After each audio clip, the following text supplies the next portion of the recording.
ሰላም ሰላም ውድ የሰኒ ዘሚካኤል ዩቲዩብ ቤተሰቦች እንዴት አላችሁ? እግዚአብሔር ይመስገን እኔ ሰላም ነኝ። ለቪዲዮ ለሰው ኑሮ ከስራ ሁሉ አስቀድሞ የእርሻን ስራ መማር ያስፈልጋል። እንዲህ ማለት በመንበረ መንግስት ዙፋን ከተቀመጠው ንጉሥ ጀምሮ በአደባባይ እስከወደቀው ድዊ ድረስ እህል ሳይበላ እህል ሳይቀምስ የሚኖር ፍጥረት የለምና፣ ስለዚህ የእርሻን ስራ መማር በግድ ያስፈልጋል ብለው የጥንት ኢትዮጵያውያን ህዝቡን ያስተምሩ ነበረ። ከዳዊት የበለጠ ንጉሠ ነገሥት ስራው መንግስት የለም። ረሃብ ቢጸናበት ከካህኑ አቤሜሌክ ዘንድ ሄዶ ቢገኝ 5 እንጀራ ባይገኝ የተገኘውን ያህል ስጠኝ ብሎ ቢለምነው ከተረፈ መስዋዕት ሌላ በቀር እንጀራ የለም። ከሴት ንጹሐን እንደሆናችሁ ያንኑ ልስጣችሁ ቢለው ከሴት ከደረስን 2 ቀን አድረናል አለው። ከዚህ በኋላ አቤሜሌክ የተቀደሰውን እንጀራ ሰጠውና በላ። ምንም ቢከብሩ በሆድ አይኮሩ የሚለው ተረት ማለት ነው። አልዓዛርም ስንመለከት አልዓዛርም የባሰ ድዊ እንግዲህ ከአልዓዛር የባሰ ድዊ የለም።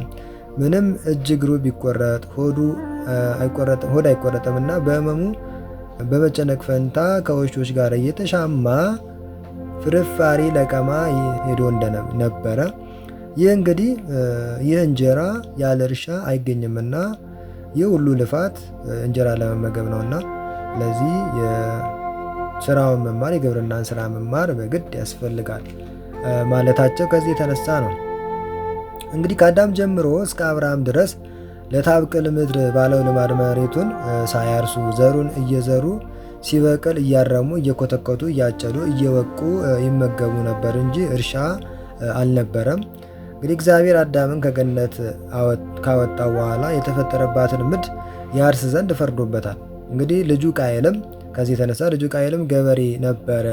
ምድርን የሚያርስ ያለው ይህንኑ አረምና ኩትኳቶውን ነው። መኮትኮቱም ስለ እርሻ ማለት ነውና ሚስጥር አይፈርስም። ያው እርሻ አለ ማለት ሳይሆን ወይም ደግሞ በዛን ጊዜ መቆፈር ማረስ ኖረ አለ ማለት ሳይሆን ግን እየኮተኮተ አረሙን እያረመ ይዘራ ነበረ። እንግዲህ ይኸውም ልማድ በየዳር አገሩ ያው በሲዳማ በከፋ እስካሁን ድረስ ይደረጋል። በዚሁ ልማድ እንግዲህ ዘፍጥረት ምዕራፍ 3 ቁጥር 23 ላይ እንዲሁም ምዕራፍ 2 ቁጥር 2 ላይ ማየት ይቻላል። ስለ ቃየልም እንግዲህ በታራ ዘመን እና መሬት መቼ መታረስ ጀመረች? ምን በንድን ነው ምክንያቱ ሲባል በታራ ዘመን ሰይጣን በሕዝቡ ላይ ቁራና ወፎችን አስነሳባቸውና የዘሩትን ዘር እየለቀሙ እየጨረሱባቸው፣ ከዚህ በኋላ ወፎች እንዳይለቅሙባቸው ይጠብቁ ጀምረዋል። አብርሃም ሕፃን ነበርና ከወፍ ጠባቂዎች ጋር እየሮጠ ወፎችን ከምድር አትውረዱ፣ ወደ ወጣችሁበት ተመለሱ ሲላቸው ረድኤተ እግዚአብሔር ያድሩበታልና እንዳዘዛቸው ይመለሱ ነበር። በዚህም ምክንያት በከላውዲዮን ስመ ጽር ሆኖ ነበረ።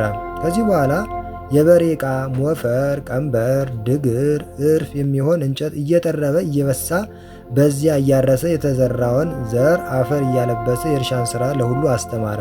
ስለዚህ የመጀመሪያ ጊዜ የእርሻን ስራ ያስተማረው አባታችን አብርሃም ነበር። ከሱም በኋላ የተነሱ ሰዎች የአብርሃምን መምህርነት መሰረት አድርገው የእርሻን ስራ ለምደው ልክና መጠን የሌለው ብልጽግና አግኝተው ከብረዋል።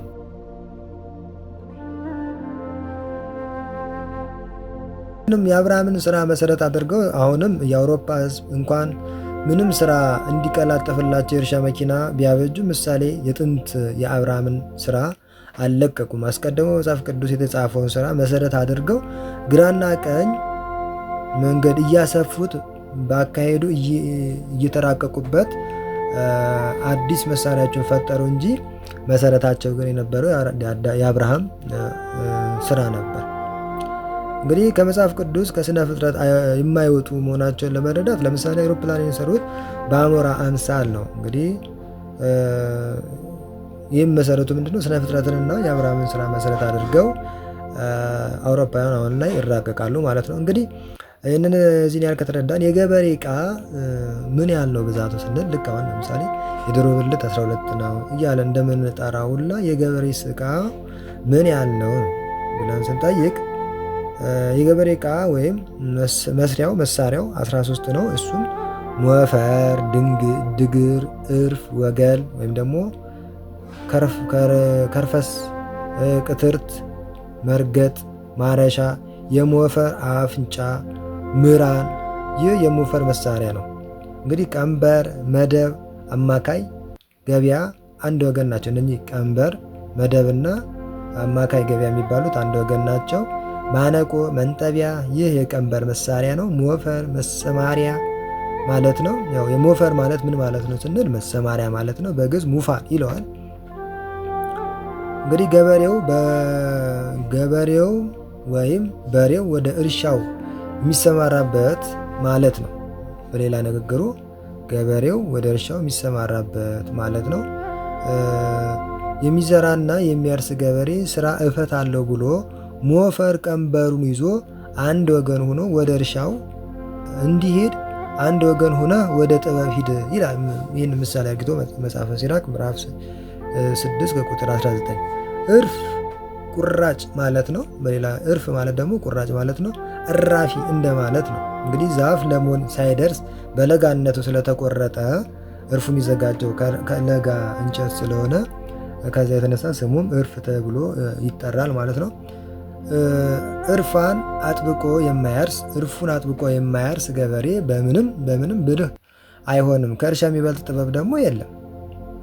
አብርሃም እንግዲህ ከቀደሙ አባቶች ከቀደሙ አበው በብልጥግናው የታወቀ የሆነው ከዚህ የተነሳ ነው። እንዲህ ውልቅ የሚል የበሬ ቀንበርም አንዱ ቢጠፋ ስራ እንዲያስፈታ ክፉ ሴትም ባሏን እየነዘነዘች ስራ ትፈታለች ብሎ ደግሞ መጽሐፈ ሲራክ ምዕራፍ 26 ቁጥር 67 ላይም ይናገረናል። ሌላኛው ድግር ነው። ድግር በግዕዝ ድጉር ይባላል። እግር ማለት ነው።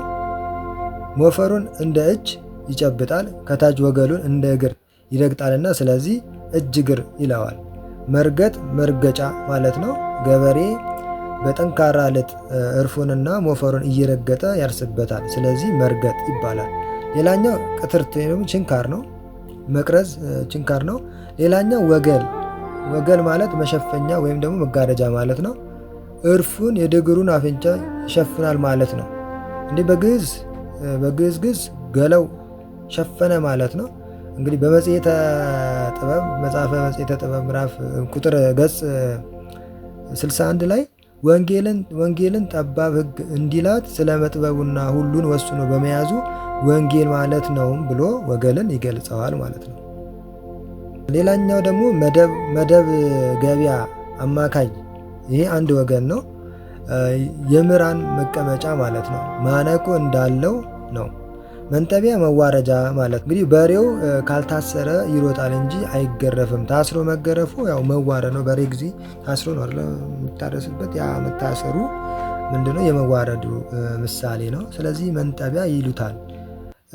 እንግዲህ የሞፈር ዕቃ 9 እንግዲህ ስንደምራቸው የሞፈሩ ዕቃ 9 የቀንበር መሳሪያ 4 ድምሩ 13 ናቸው።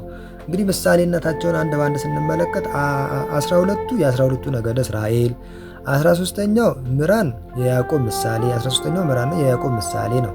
የሞፈርና የቀንበሩ መሳሪያ ምራን ነው። ምራን ተብሎ ነው የሚጠራው።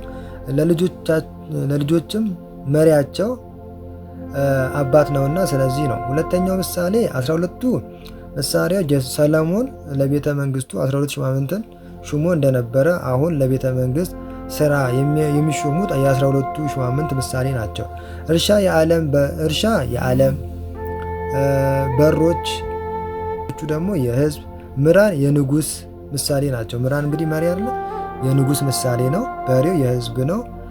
እርሻው ደግሞ የዓለም ነው። የገበሬ ዕቃ ሁሉ መሪያቸው ምራን እንደሆነ የህዝቡና የሹማምንቶቹ መሪ ደግሞ ንጉስ ነውና እንግዲህ በቀጣይ ይህን ያህል ስለ ግብርና መሳሪያ ከተረዳዳን በቀጣይ ደግሞ